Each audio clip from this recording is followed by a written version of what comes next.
Bora lá, vamos entender juntos essa história da urgência implacável do capital. Por que ele simplesmente não espera por ninguém? É sobre isso que a gente vai falar. Olha só essa frase. O dinheiro não espera. Ele tem hora marcada. Isso aqui, gente, resume tudo. É a pura essência da pressão, da velocidade que rege o mundo das finanças. Dinheiro tem agenda. E se você se atrasar, já era.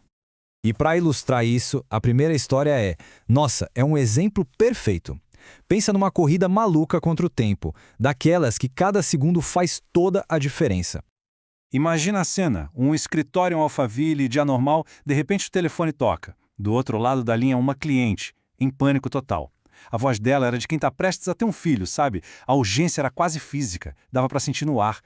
E o motivo de todo esse desespero? Um DARF. Para quem não está familiarizado, é basicamente um boleto de imposto do governo. E o problema é que um simples esquecimento, um atrasinho de nada, vira uma bola de neve. Multa, juros e pode dar um rolo fiscal gigantesco para a empresa. Mas a cereja do bolo, o detalhe que muda tudo, era o tempo. Faltavam só 5 minutos para o banco fechar as portas. 5 minutos para evitar um problemão. A pressão? Nem se fala, né? Máxima. O que acontece a seguir é pura cena de filme. Uma corrida desesperada pela Alameda Mamoré. E tem um detalhe sonoro que é incrível.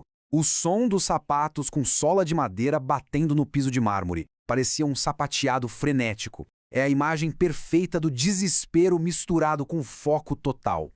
E aí veio o momento chave. O segurança do banco vê aquela correria toda, reconhece o uniforme e saca na hora que a coisa é séria. Ele abre a porta, talvez até já tivesse passado da hora de fechar, e deixa a pessoa entrar. Um gesto simples, de pura compreensão, que salvou o dia. Só que a história não acaba aí com o boleto pago. O mais interessante vem agora.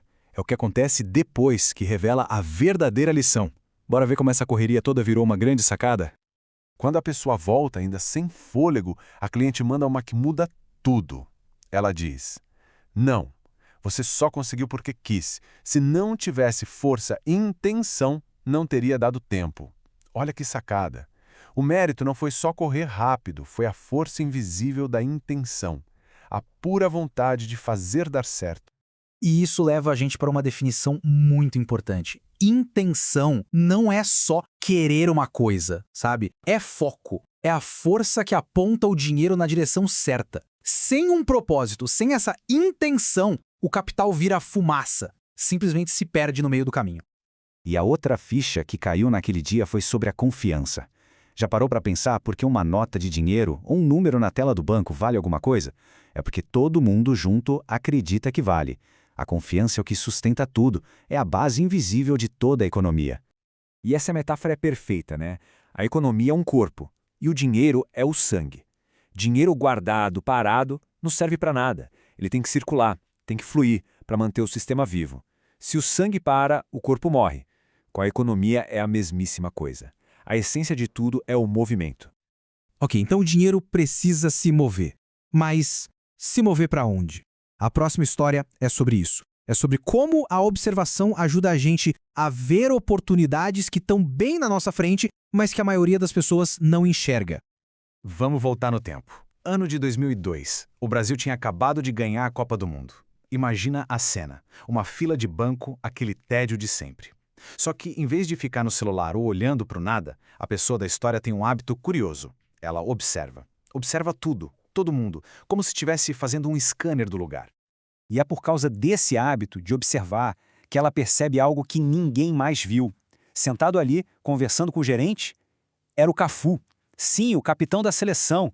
Imagina, uma oportunidade incrível que estava ali, na cara de todo mundo, mas que só quem estava realmente atento conseguiu pescar.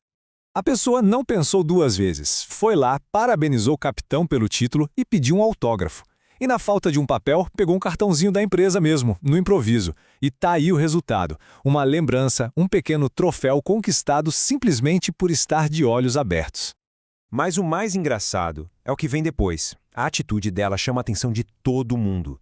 De repente, a fila do banco some e vira uma multidão em volta do Cafu. E no meio dessa confusão toda, o que acontece?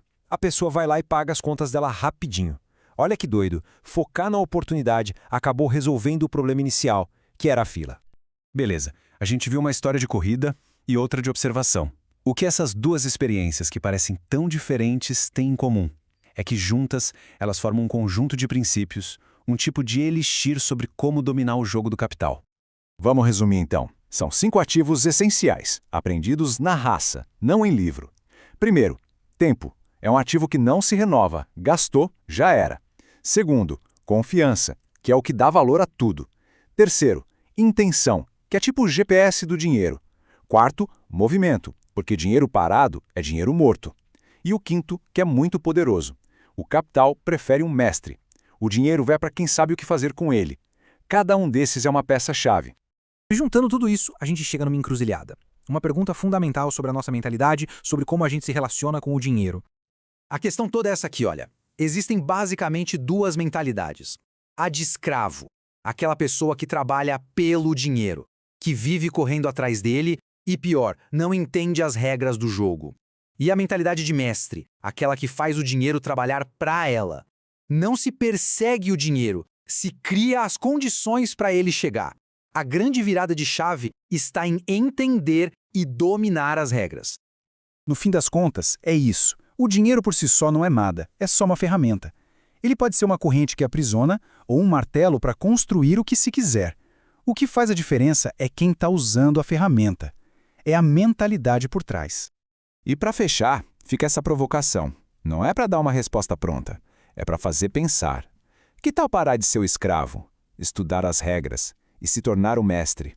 A decisão, no final, é de cada um.